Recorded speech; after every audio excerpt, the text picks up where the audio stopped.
Ndaba Geneva ya ka batala katala pont les gars bangwa bazo filmer ti lelo suite ezomona te. Tozana ba député ba ya ba filma ba sala ba propagande pona pont o eloko mo esalama te. Eza insécurité pona biso to ba jeune to luka mbongo na moto mais comme ba air mbongo bazo caler biso et puis eza risque pour la population.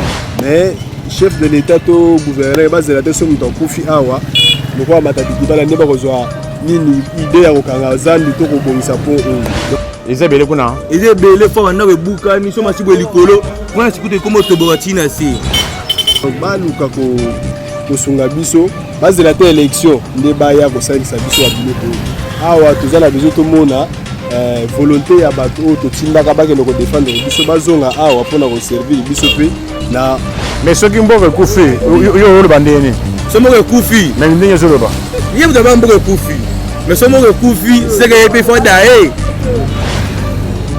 bato bakufa te mitu ke koya nde na kati mwa ebele bato ba koya na kati awa ebele tobimisa bango en tant que ni population bandeko na biso to meyi ko bimisa bango na biloko na bango bakei bazoze la population ekufa awa ebele après nde baye kobongisa to nini moto na ba voiture nde ekoleka mais bamituka poids lourd ekoleka te mais banda basispanda depuis 2018 ti lelo donc moi imaginer quand même difficulté toza nango depuis année wana ti lelo tozwaka lipa te lipa moto to ando somba ngo ta mutu ando kota na ba 200 francs mais lelo ilupe comme na ba 250 francs pour na nini bakolo mapa bazwa mapa koto bakena kozwa ngo likola ba transport bango ne matsa prix ya lipa voilà le baso pour président ba mboka kufa nango mais abongisaka mboka abongisa biso po ma walo se ngwana ka président ba mboka kufa mais alimisa biso abongisa mboka difficulté zali à part pont tozana ba difficulté ya lumière éclairage public courant exalité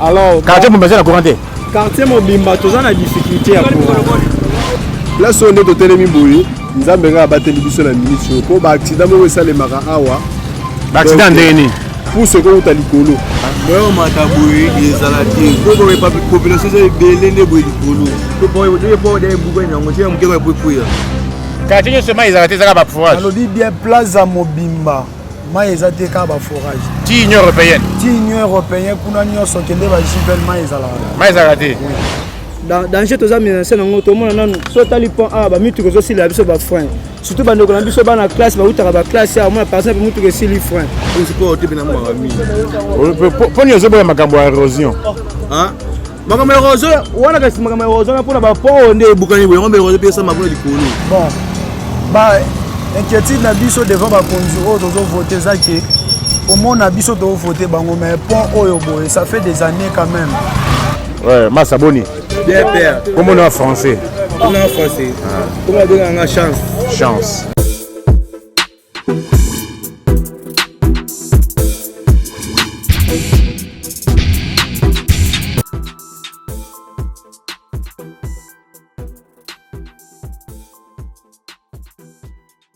Ba Congolais na ba Congolaise na cadre ya ba enquête na biso na Kinshasa profond pour le compte il y a Arc-en-Ciel Télévision en partenariat na Nicofy Télévision awa toali na commune ya Ntsele na quartier Mobase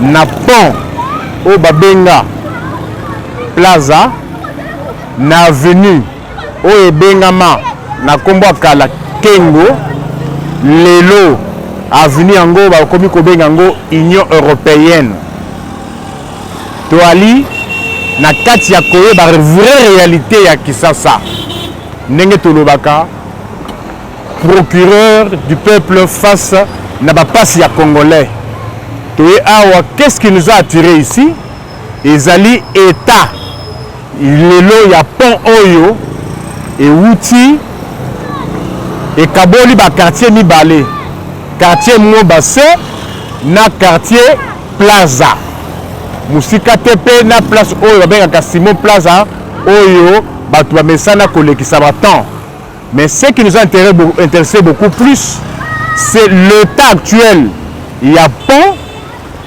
oyo ekaboli deux quartiers oyo na sima awa bokanisa te ke nom Kisasa esukeli awa kolongwa awa na place pe okoki kotambola 2 à 3 heures bato bazaka na se awa mais tozali komituna ndenge nini bakoki kotika pont oyo ekoma ti état sans qu'on ne songe pas na reconstruction ou bien réhabilitation ya pont oyo mutuna na ngai biso eza keno est-ce que soki pont oyo ebukani ebele ya bato nyonso baza kote oyo baoke wapi baokatisa ndenge nini bao mpe bana ngambu kuna baokatisa boye wapi bamituka nyonso eza na se awa eoleka ndenge nini et en plus gouverner c'est prévoir gouverner c'est anticiper mais toza komituna est-ce qu'on ne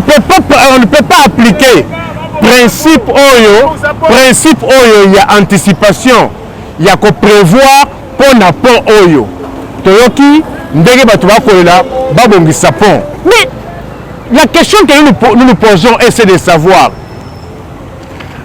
bapriorité ya badirigant ya Kisasa ezalaka na matière nini soki eloko neti pont oyo ekaboyi 2 quartier monene oyo bato bazali soki olingi oye ointervenir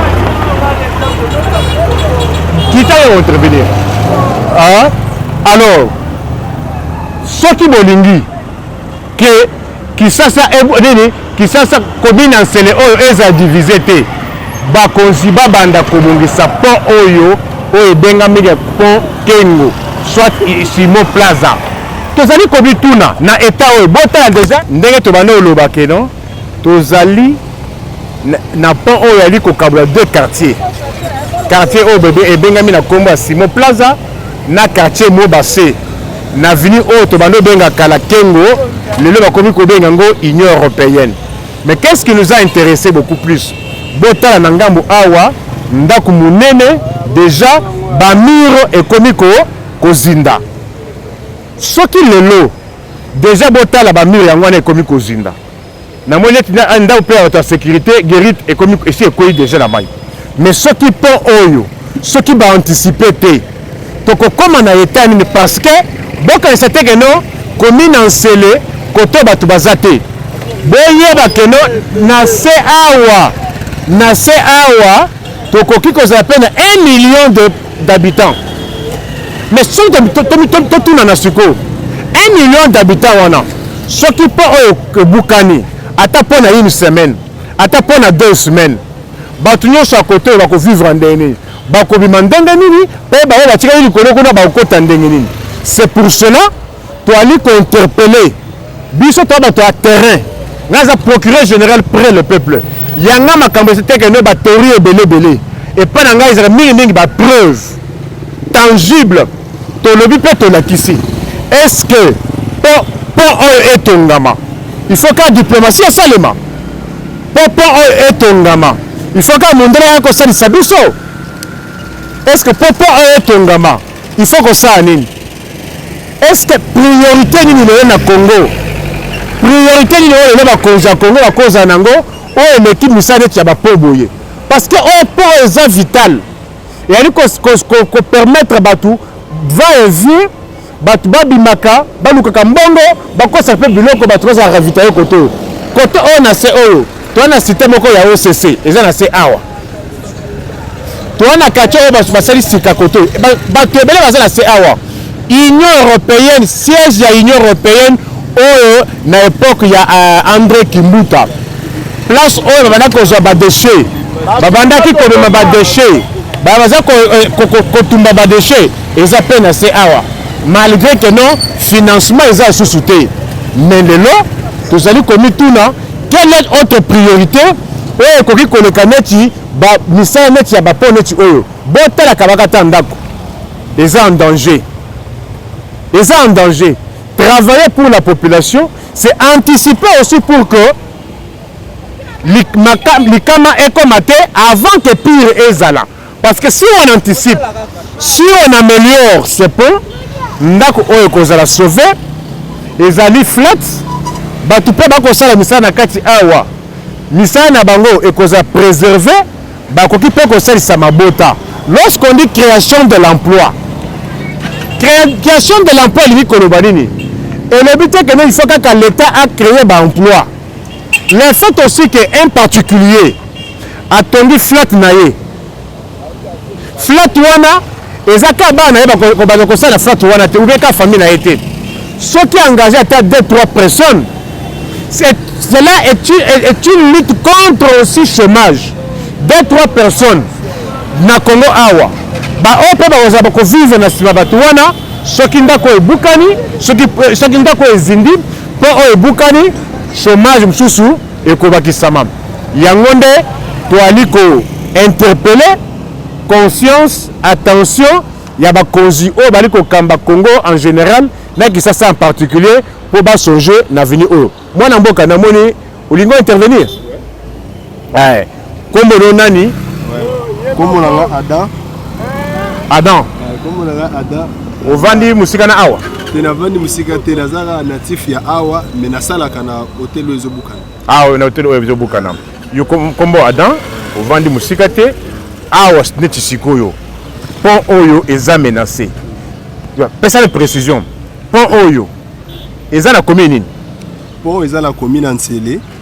Eza la commune Ansele précisément est relié des quartiers. Quartier Plaza na quartier Mobanse au tobenga Canada. Donc nga eza natif ya awa avant po ebukana na moni on a mis na nde ezobukana. Donc eza ba effet mo esalemi à partir de 2018. Tant pont oyo komi na ba état oyo excellence monsieur le gouverneur Gentili akomaka awa. Akomaka awa na ba situation komela awa et puis akomaka population ba télémise pour ko s'intéresser na ye pour le dossier oyo. Mais banda kenda c'est comme si dossier mon côté oyo eza résolu awa. Ko oyo zo relié des quartiers. Ba mituka ya mapa utaka boy likolo pona oyo servir mapa koto mais à partir ya pont oyo ekota suku. To comment la difficulté ko somba var même mapa var même basima. Donc tu as la difficulté à makasi awa ba pesa autorisation ya ba moto na ba voiture ndé ko le caméra ba mituka poids lourd eko le kate mais banda ba suspenda depuis 2018 ti lelo. Donc moi imaginer quand même difficulté to za nango depuis année wana ti lelo to zo ka lipa moto to ando somba ngota mutu ando kota na ba 200 francs mais lelo ilupe comme na ba 250 francs pour na nini bakolo mapa bazo mapa koto bakena ko zongo likolo ba transport yango nde matsa prix ya lipa koto. Donc c'est-à-dire lipa oyo erzele pont ezalaka bien. Lipa oyo to bando benga kanga journée ezaka 200 oyo ya 200 parce qu'il y a 300 p comment il y a 500 p comment c'est-à-dire babakisa 50 francs likolo suite ya pont état de route bango bafuta ba transport pour que somba kuna et pourtant bazoya nango awa pona ba transport ba salaka nango ba mini wana yango nde isayetu ko bakisa mo eloko mo likolo mapana pour faciliter bango pe na commerce na bango mais tozo interpeller ba konzi biso nde tovandi koto na quartier oyo ba autorité ebele bazali mais ba les rappeler à chaque fois à titre de rappel na yebi général Christian o ya JR azala koto ndako neza awa mais chaque fois ba lekaka awa to yebi te soki ba mona rapport ba mona ka yote mais ngai en tant que jeune natif ya awa na ni pena interpeller na nzela na bino attention à chef de l'état to ya gouverneur ya province ba me ko réaliser quand même eloko zo sunga bato bili bana mike bazali place on est totelemi boye nzambe nga bateli biso na ministre po ba accident mo esale maka awa ba accident ndeni pour ce qu'on talikolo la descente au temps où perte de contrôle et puis et la maille en bon tala ne po ça les avant même pas la garde fou bato ko kita muta muto so wa raté awa so remeza na kati ya maille donc mboka oyo bato kufa awa bato bakufa te mitu ke kuya na kati mwa ebele bato ba kuya na kati awa ebele tobimisa bango en tant que nini population bandeko na biso to meyi ko bimisa bango na bino na bango bakei mais chef de l'état to gouverneur bazela te so mutu akufi awa lokwa matadiki bala ne bakozwa nini idée ya kokanga zandu to kobongisa po oyo donc baluka kosunga biso bazela te élection nde baya kosalisa biso ya biloko awa tozala besoin tomona volonté ya bato oyo totindaka bakende kodefendre biso bazonga awa mpona koservir biso mpe na oyo l'état apesi bango te problème oyo efo bino mpe population député sénateur na sénateur batongaka te musala député na parlé na sénateur eza kuluba mais que non ngai to na kotonga nzela ngai nazomona mbongo oyo parlementaire kozwa kosalisa nzela te eloko bino bokoki kosala bato ya quartier ka kosenga kointerpelaka ndenge toyeboye eza pe mbala liboso te tokozonga lisusu ata après quelques mois mpona kotala soki pont oyo le jour oyo tokozonga ekozala na eta nini osika oza na liloba ya suka. Donc avant le liloba suka mpe nalingi na ye biso mwa moke quartier oyo toyana mwa makambo ebele tala makambo ebele oyo esenga bakonzi bayoka biso quartier oyo nde bato nyonso baza na kati ya ebele nde bozomona boye kengo azoreklame keza ya ye donc soki osomba lupango oza so oblige kozonga epa kengo oresomba yango lisusu donc nde ozala na kimia bato baza koto oyo baatonga bandako na kimia te ntango ozotonga basoda moko baza wana baasekile mpona kokanga bino babiloko soit disant eza terrain nyonso eza bato ya kengo toyebi te l'état congolais apesaki kengo eloko na disposition ne po indisposer biso bapetit peuple to nde nini. À part ça, l'État a le côté likambo na ndenge moko aliso bien. Ba chaîne ebele lekana awa toza solution te mais j'espère avec Arc TV peut-être Concept Télévision en partenariat avec Nicofai Télévision. Peut-être dans nzela na bango tokozwa solution par rapport à likambo. Donc l'obligation des années ka chef de l'État na gouverneur ya province bataille la biso dossier à quartier oyo bato baza vraiment ebele koto et puis baza na ba conditions mo eza bien. Merci beaucoup. Merci. Biso to na cadre amsa na biso ya enquête sur terrain. Procureur na ba problème ya population. Biso to nga koloba mingi te, to nga koleksa ba preuve. Awa tozali wapi avant opé sa réponse okoki ko banda ko se présenter. Ouais. Ngai Nico. Maisama Mungongo. Ngai Nico Boukéa. Ozandoi. Oui, merci. OK. Ah, tozana commune en Sélé. Na quartier Plaza, j'espère. Hein? Donc, tout le monde a awa. On a biso vraiment, ils ont vraiment mal à monter. Par rapport à Nenye Mitu Kelegela awa. Alors, vraiment, la condition est qu'ils sont côté. Ils ont aussi des dégâts ma casse. Nenye au monde a kuna. Donc, les dégâts sont vraiment ma casse. Alors, tout ce qui est na ba kondiambo kana biso. Oyo baza imité mamalamu. Nenye bazo mona ya ngomoko ke. Et si ils ont mal à monter, Mitu Kelegela kana difficulté. Alors, ce qui est permettre bango ba bongsi la biso sika ezala malamu ezali pona honneur ya moka na biso to mona pe ke sika baninga ba ya osala ba week-end et passer ba journée na bango ezala sika mo ya condition ya malamu. Alors nous dossier na bango vraiment kaka eza ya wana ya bongsi sika parce que zela vraiment za ya kobeba makasi baza na souci ya moka na biso ba vraiment kotia maboko na sika oyo ezala vraiment malamu. Alors pona yo na se awa soko olongi au koti boy olongi quartier Plaza na se so participant na se awa bato bakozala combien? Bon monter un bateau bakozala nombre na bango nayebi vraiment te mais population est belé population toza vraiment belé eza belé vraiment alors banzela et banzela vraiment za malamu te.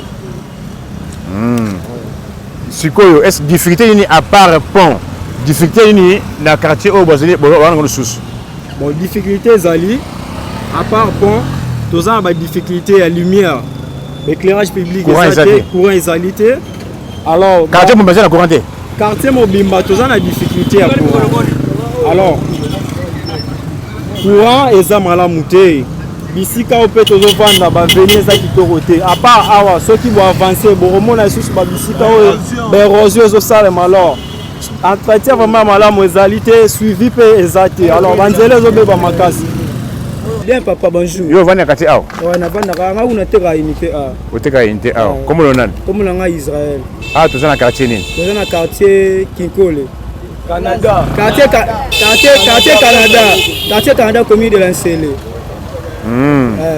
aw to moni pont oyo et commune état ya mabe bino bato quartier oyo danger ni o boza menacer nango danger toza menacer nango to mona nanu so tali pont a ba mitu ko sila biso ba frein surtout bando ko na biso bana classe ba utaka ba classe ya mona par exemple mutu ko sili frein so bana ba kufi pasi ya banani ba konzamboka ba mona ta hote na douceur mukende to abo mona po ebukani siko boso ni na bakonzi tosenga bakonzi babongisela biso yango tosenga biso kaka yango wana. Merci.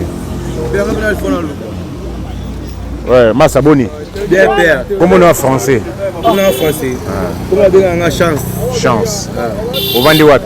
Là-bas, il y a un quartier Kaka. Quartier Nini. Quartier Canada, commune en Sélé. Commune en Sélé. Ah, tu as un pont Oyo. Tout le monde est à Izanango. Ce qu'on peut bien dans le quartier Oyo. Bozo Bangela Nini. Tout le monde est ce pont est Boukani. Moi, on m'a taboué, il est à la tête. Pourquoi la population est belée de Boukolo? Le pont est Boukani. On tient un peu de Boukouya. Pour ce Boukani, moi, on m'a taboué à la tête. Maman, oui, on y a comme ma case. Donc, aussi, on a un Bakunjambo, Kabate, le Cambo, Abong Sapon ou Abong Sapon, Abong Sipote. Maman, je suis en train de me faire Abong Sipote, ma amie. Eh, père. Donc, c'est pas au type de ma amie. Pour nous, c'est un makambo érosion. Hein? Makambo érosion, on a fait makambo érosion pour la pont, on est Boukani, on est érosion, ça m'a connu le colo. Ils étaient belés, ils étaient belés fort, on a Boukani, sont massifs le colo. On a écouté comment Toboratina c'est. Il y a l'Union européenne. Il y a l'Union européenne, comment Toboratina c'est. Le Basuka, Ezali? Le Basuka, Ezali. Moi, le Basuka, le président qui a mboka kufa nango mais abong saka mboka abong service pour ma le c'est on a président qui a mboka kufa mais alimi service abong samboka. Mais ce qui mboka kufi, yo le bandeni. Ce mboka kufi. Mais ndenge zo loba.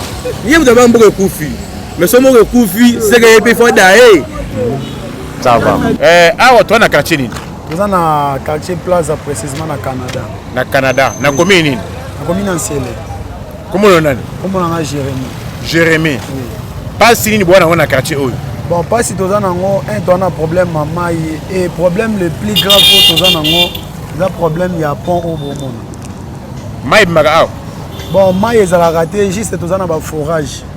Quartier seulement ils ont raté ça ba forage. Alors dit bien Plaza Mobimba. Maï ils ont été ka ba forage. Ti Union européenne. Ti Union européenne kuna nyo sokende ba jibel maï ils ont raté. Maï ils ont raté. Oui.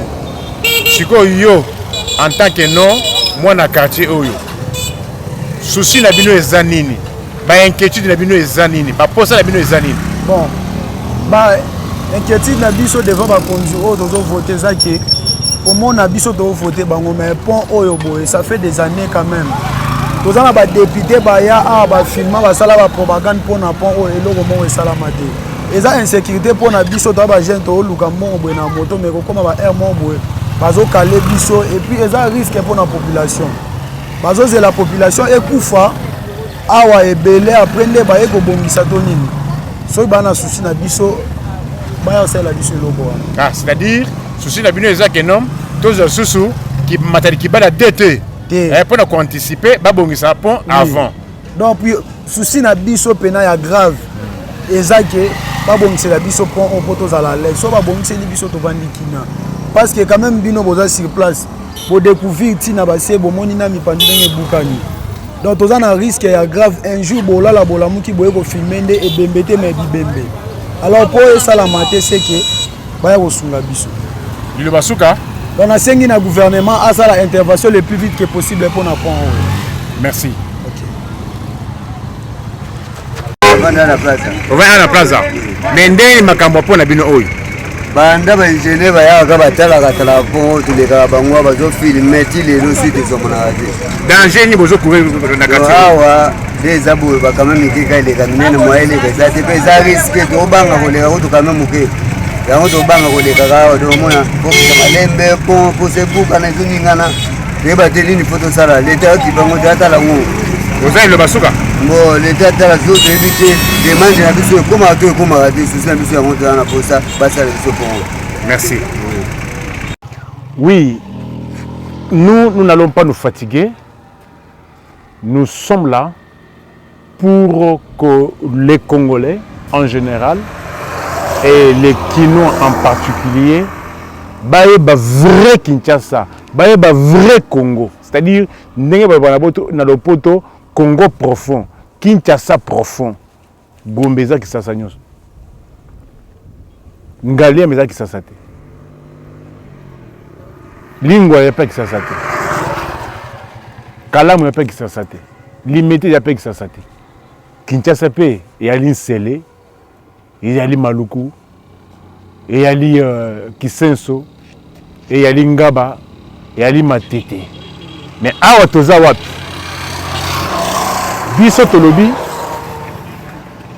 nous allons faire découvrir aux Congolais le Congo profond. Awa toana commune Nsele. Nanzela oyo babandaka kobenga avenue Kengo Wadondo. Lelo ekoma avenue Union Européenne. C'est-à-dire Bolongo boulevard Lumumba après aéroport na entrée balobaka entrée à plaza l'équipe plaza to tu ko bino pont o ya plaza eta oyo yali to pusani lisusu nzela oyo ezalaka ya mabele mais banani batongaka avenue oyo nzela oyo batongi yango na Union Européenne. Baloba na Union Européenne na moment oyo bomona ki na Kisasa ba camion moko e bandaka komema ba déchets ba salité nyonso wana ba déchets nyonso wana ba camion wana e bandaka kozwango ezokenango koto ti na site Union Européenne place incinération ezalaka place oyo babandaki kotumba ba déchets nyonso wana. C'est-à-dire avenue oyo soki bakino na ba Congolais batika na avenue oyo etongama na financement ya Union Européenne. Mais eloko eko kamwisa lelo ezali état nzela ezala bien mais yali menacé par ravin moko munene. Ravin munene et c'est simbi kutu terrassé. Biso tokosalaka musala ya malobate. Ya biso musa izaka katolobi na preuve à l'appui. Na lobi, toi na commune Nsele, au bimi na boulevard Lumumba après aéroport, entrée tobengi plaza, nzela o eketi Union Européenne. Mais bande ko botala ndenge makadam oyo na nzela oyo yali menacé na ravin. Mais mutuna na biso ezaka boye. Priorité ya bakonzi ya Kisasa ezalaka wapi? Dans un pays, il y a les priorités et il y a des priorités. Nzela neti oyo. Est-ce qu'il y a les priorités? Parce que bino bona Gombe, bona Ngaliema, bona Limete, bona Kalamu, na Bandalungu, na Kitambo. Boye bake, ceux qui peuvent commune Nsele. Batu pe baza ebele kote oyo. Mais botala ndenge ravin oyo ezali ko menacer nzela oyo Union Européenne etonga. Ravin c'est simbi déjà pe terrassé. Et simbi déjà na se ya nzela ya makadam. Soki nzela ebukani. Bakotonga mosusu mokolo nini? Bokola lisusu koluka po botonga lisusu ravin oyo. Il faut que banda musala oyo nzela oyo izana no entamete nzela oyo na ne bukamite mais soki tozu de trombu ya liboso awa nzela oyo koliyama ekobukana batu mususu ya kote oyo moyen bakatisa boye ekozala te. Il est temps gouverner c'est prévoir, c'est anticiper.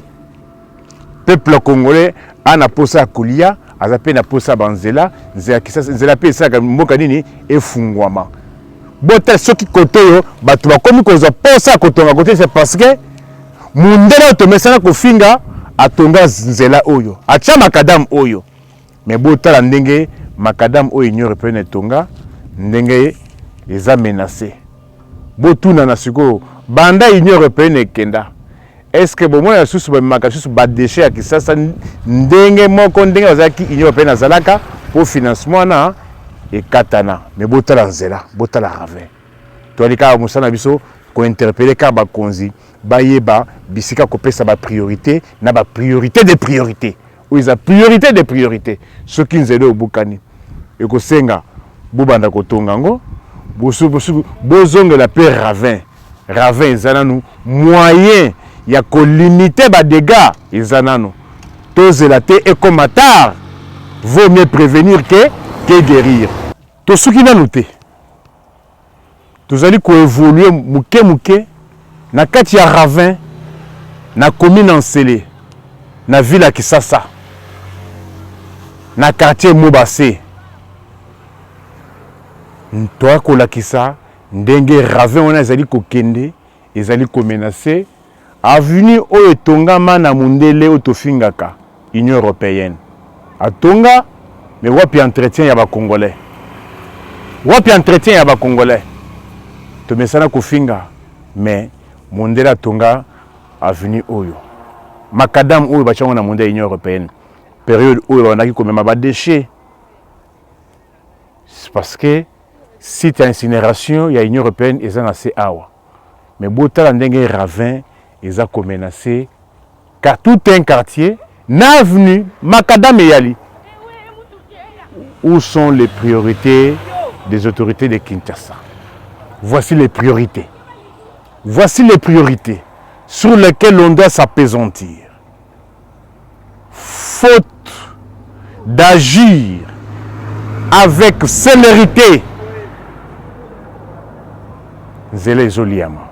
Mais ce qui est liami, est-ce que reconstruction est à la passe et est facile? Je ne pense pas parce qu'il y a autant de priorités, il y a autant de charges qu'à la minute élection au Salema. Ndenge Tulobaki, Tozaka Nakati, il y a qu'à faire découvrir les Congolais qui ça profond. Kisasa profond yangoyo tozalaki likolo tozalaki na makadam oyo tolobi ya Union européenne oyo etongama na Union européenne avenue ya Union européenne awa tokomi kokota pe na kati ya ravin mais tokoti mpo na plaisir te tokoti comme nous disons notre slogan c'est la preuve mpona kolakisa ndenge ravin ezali kolia déjà makadam ya oyo etongama na Union européenne mais quartier nyonso wana soki nzela oyo eliami eokoma ndenge nini botala nzela ese bandi koliama mais mutu wana biso ezaka ke non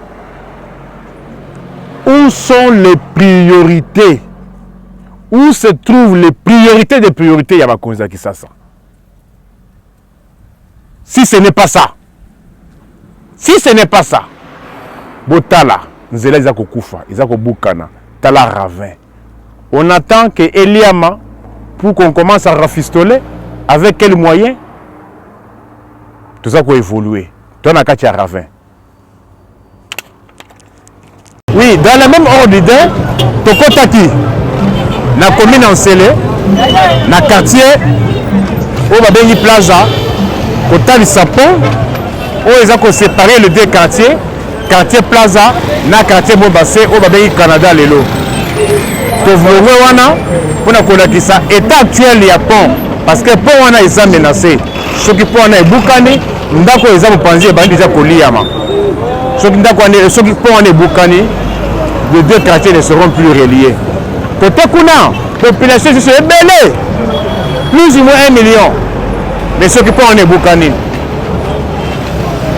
le trafic eza ndenge nini tofonce pe na avenue oyo ya makadam Union européenne Otonga ndenge avenue wana eza menacé na ravin il est déjà terrassé il y a déjà moi parti avenue mais nous interpellons les autorités du Congo et de Kinshasa pour voir que non musala oyo bengami musala oyo babengeli ba dirigeant eza kosa sa population surtout na ba priorité côté c'est pas ba priorité na ba priorité nzela wana eza menacé soki nzela wana ebukani tofingaka mundele